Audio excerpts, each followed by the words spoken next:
राधे राधे। हम लोग पढ़ रहे थे श्रीमद् भगवत गीता यथा रूप, जिसमें हम लोगों ने भूमिका शुरू की थी और भूमिका ही पढ़ रहे थे। अभी भूमिका को ही कंटिन्यू करेंगे। इस सृष्टि का अपना निजी नियत काल है, जिसका निर्धारण परमेश्वर की शक्ति द्वारा हुआ है, और जब यह काल पूर्ण हो जाता है तो उस पूर्ण की पूर्ण व्यवस्था से इस क्षणभंगुर सृष्टि का विनाश हो जाता है। क्षुद्र जीवों के लिए यह सुविधा प्राप्त है कि पूर्ण की अनुभूति करें।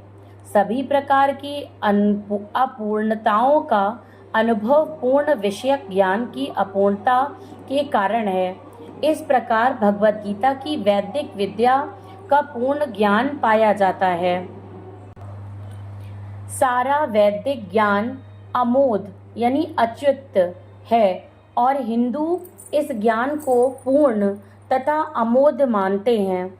उदाहरणार्थ, गोबर पशुमल है, और स्मृति या वैदिक आदेश के अनुसार यदि कोई पशुमल का स्पर्श करता है तो उसे शुद्ध होने के लिए स्नान करना पड़ता है।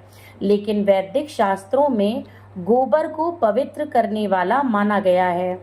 इसे विरोधाभास कहा जा सकता है, लेकिन यह मान्य है क्योंकि यह वैदिक आदेश है और इसमें संदेह नहीं है कि इसे स्वीकार करने पर किसी प्रकार की त्रुटि नहीं होगी। अब तो आधुनिक विज्ञान द्वारा यह सिद्ध किया जा चुका है कि गाय के गोबर में समस्त कीटाणुनाशक गुण पाए जाते हैं। अतएव वैदिक ज्ञान पूर्ण है, क्योंकि यह समस्त संशयों एवं त्रुटियों से परे है, और भगवत गीता समस्त वैदिक ज्ञान का सार है। वैदिक ज्ञान शोध का विषय नहीं है।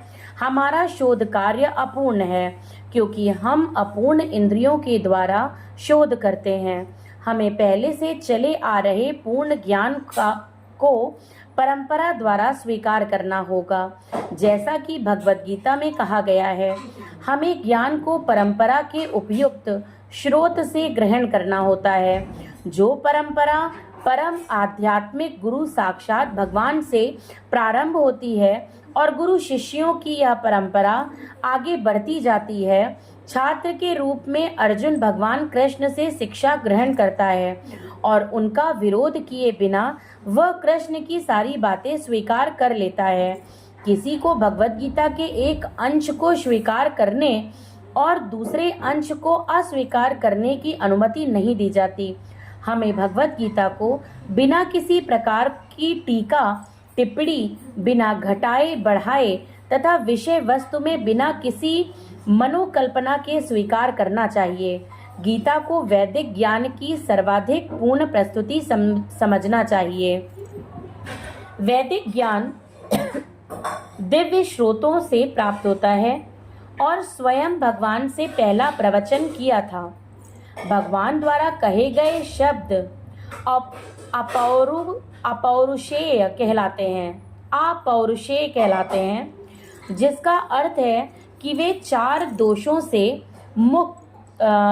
दोषों से युक्त संसारी व्यक्ति द्वारा कहे गए शब्दों से भिन्न होते हैं। संसारी पुरुष के दोष हैं, वह त्रुटियां अवश्य करता है। दूसरा, वह अनिवार्य रूप से मोहग्रस्त होता है। तीसरा, उसमें अन्यों को धोखा देने की प्रवृत्ति होती है। तथा चौथा, वह अपूर्ण इंद्रियों के कारण सीमित होता है। इन चार दोषों के कारण मनुष्य सर्वव्यापी ज्ञान विषयक पूर्ण सूचना नहीं दे पाता। ऐसे दोषपूर्ण व्यक्तियों द्वारा वैदिक ज्ञान प्रदान नहीं किया जाता है। इसे प्रथम श्रेष्ठ जीव ब्रह्मा के हृदय में प्रदान किया गया। फिर ब्रह्मा ने इस ज्ञान को अपने पुत्रों तथा शिष्यों को उसी रूप में प्रदान किया जिस रूप में उन्हें भगवान से प्राप्त हुआ था। भगवान पूर्ण है और उनका प्रकृति के नियमों के वशीभूत होने का प्रश्न ही नहीं उठता। अतएव मनुष्य में इतना समझने की बुद्धि तो होनी ही चाहिए कि भगवान ही इस ब्रह्मांड की सारी वस्तुओं के एकमात्र स्वामी हैं। वे ही आदि सृष्टा तथा ब्रह्मा के भी सृजन करता हैं। 11वें अध्याय में भगवान की प्रपितामह के रूप में संबोधित किया गया है, क्योंकि ब्रह्मा को पितामह कहकर संबोधित किया गया है और वे तो इन पितामह के भी सृष्टा हैं। अतएव किसी को अपने आप को किसी भी वस्तु का स्वामी होने का दावा नहीं करना चाहिए। उसे केवल उन्हीं वस्तुओं को स्वीकार करना चाहिए जिन्हें उसके पोषण के लिए भगवान ने हिस्से में दी है। भगवान द्वारा हमारे हिस्से में लिए रखी गई वस्तुओं को किस तरह काम में लाया जाए, इसके अनेक उदाहरण प्राप्त हैं।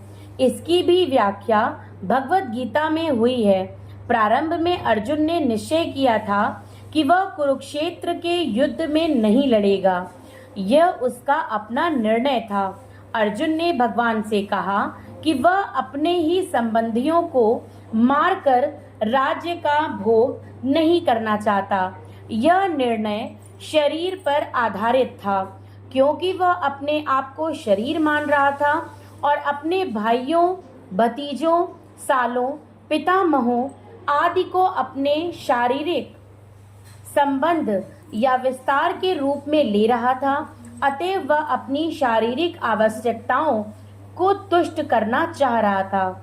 भगवान ने भगवत गीता का प्रवचन इस दृष्टिकोण को बदलने के लिए ही किया और अंत में अर्जुन भगवान के आदेशानुसार युद्ध करने का निश्चय करते हुए कहता है, करिष्ये वचनम तव, मैं आपके वचन के अनुसार ही करूंगा। इस संसार में मनुष्य बिल्लियों तथा कुत्तों के समान लड़ने के लिए नहीं है। मनुष्यों को मनुष्य जीव की महत्ता समझकर सामान्य पशुओं की भांति आचरण करना बंद कर देना चाहिए। मनुष्य को अपने जीवन के उद्देश्य को समझना चाहिए और इसका निर्देश सभी वैदिक ग्रंथों में दिया गया है, जिसका सार भगवत गीता में मिलता है। वैदिक ग्रंथ मनुष्यों के लिए है, मनुष्यों पशुओं के लिए नहीं। एक पशु दूसरे पशु का वध करे तो कोई पाप नहीं लगता, लेकिन यदि मनुष्य अपनी अनियंत्रित स्वदेंद्रिय की तुष्टि के लिए पशु वध करता है तो वह प्रकृति के नियम को तोड़ने के लिए उत्तरदायी है। भगवत गीता में स्पष्ट रूप से प्रकृति के गुणों के अनुसार 3 प्रकार के कर्मों का उल्लेख है: सात्विक कर्म, राजसिक कर्म तथा तामसिक कर्म। इसी प्रकार आहार के भी 3 भेद हैं: सात्विक आहार, राजसिक आहार तथा तामसिक आहार। इन सबका विशद वर्णन हुआ है और यदि हम भगवत गीता के उपदेशों का ठीक से उपयोग करें तो हमारा संपूर्ण जीवन शुद्ध हो जाए और अंततः हम अपने गंतव्य को प्राप्त कर सकेंगे, जो इस भौतिक आकाश से परे है। यद गत्वा न निवर्तन्ते तद्धाम परम मम। यह गंतव्य सनातन आकाश या नित्य चिन्मय आकाश कहलाता है। इस संसार में हम पाते हैं कि प्रत्येक पदार्थ क्षणिक है। यह उत्पन्न होता है, कुछ काल तक रहता है, कुछ गौण वस्तुएं उत्पन्न करता है, क्षीण होता है और अंत में लुप्त हो जाता है। भौतिक संसार का यही नियम है। चाहे हम इस शरीर का दृष्टांत लें या फल का या किसी अन्य वस्तु का, किंतु इस क्षणिक संसार से परे एक अन्य संसार है जिसके विषय में हमें जानकारी है। उस संसार में अन्य प्रकृति है जो सनातन है। जीवन को भी सनातन बताया गया है और 11वें अध्याय में भगवान को भी सनातन बताया गया है। हमारा भगवान के साथ घनिष्ठ संबंध है और चूंकि हम सभी गुणात्मक रूप से एक हैं, सनातन धाम, सनातन भगवान तथा सनातन जीव अतएव गीता का सारा अभिप्राय हमारे सनातन धर्म को जागृत करना है, जो कि जीव की शाश्वत वृत्ति है। हम अस्थायी रूप से विभिन्न कर्मों में लगे रहते हैं, किंतु यदि हम इन क्षणिक कर्मों को त्याग कर परमेश्वर द्वारा प्रस्तावित कर्मों को ग्रहण कर लें, तो हमारे ये सारे कर्म शुद्ध हो जाएं। यही हमारा शुद्ध जीवन कहलाता है। परमेश्वर तथा उनका दिव्य धाम, ये दोनों ही सनातन हैं और जीव भी सनातन है। सनातन धाम में परमेश्वर तथा जीव की संयुक्त संगति ही मानव जीव की सार्थकता है। भगवान जीवों पर अत्यंत दयालु रहते हैं, क्योंकि वे उनके आत्मज हैं। भगवान कृष्ण ने भगवत गीता में घोषित किया है, सर्वयोनिषु अहम बीज प्रदः पिता, मैं सबका पिता हूँ। निसंदेह अपने अपने कर्मों के अनुसार नाना प्रकार के जीव हैं, लेकिन यहाँ पर कृष्ण कहते हैं कि वे उन सबके पिता हैं।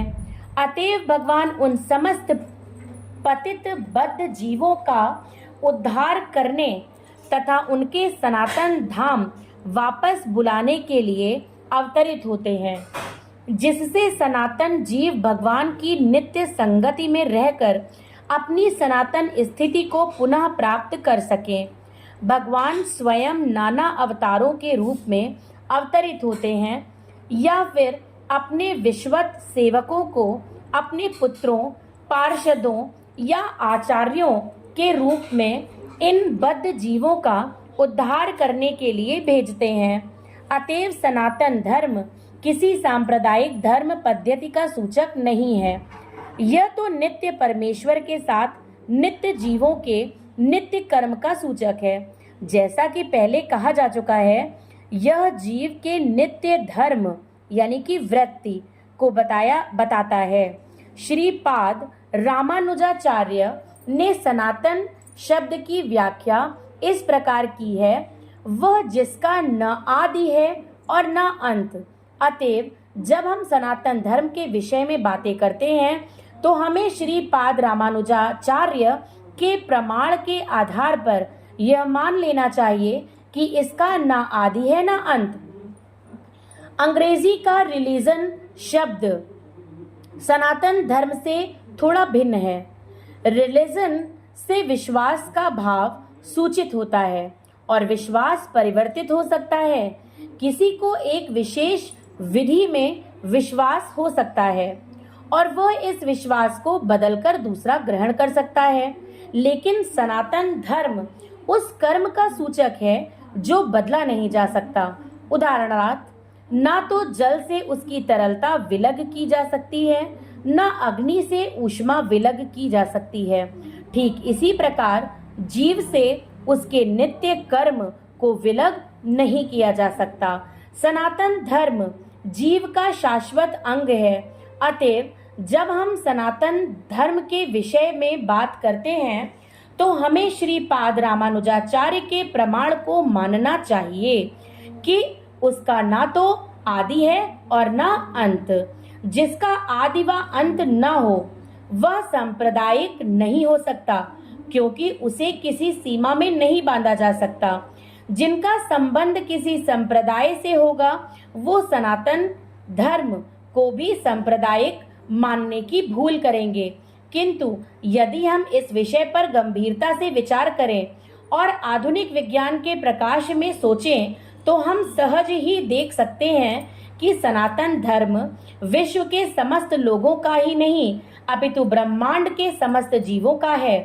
भले ही असनातन धार्मिक विश्वास का मानव इतिहास के पृष्ठों में कोई आदि हो, लेकिन सनातन धर्म के इतिहास का कोई आदि नहीं होता, क्योंकि यह जीवों के साथ शाश्वत चलता रहता है।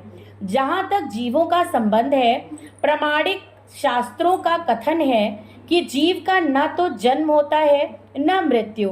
गीता में कहा गया है कि जीव न तो कभी जन्मता है न कभी मरता है, वह शाश्वत तथा अविनाशी है और इस क्षणभंगुर शरीर के नष्ट होने के बाद भी रहता है। सनातन धर्म के स्वरूप के प्रसंग में हमें धर्म की धारणा को संस्कृत के मूल शब्द के अर्थ से समझना होगा। धर्म का अर्थ है जो पदार्थ विशेष में सदैव रहता है। हम यह निष्कर्ष निकालते हैं कि अग्नि के साथ ऊष्मा तथा प्रकाश सदैव रहते हैं। ऊष्मा व प्रकाश के बिना अग्नि शब्द का कोई अर्थ नहीं होता। इसी प्रकार हमें जीव के उस अनिवार्य अंग को ढूंढना चाहिए जो उसका चिर सहचर है। यह चिर सहचर उसका शाश्वत गुण है और यह शाश्वत गुण ही उसका नित्य धर्म है। आज हम यहीं पे विराम देंगे। आगे भूमिका को कल फिर कंटिन्यू करेंगे। राधे राधे।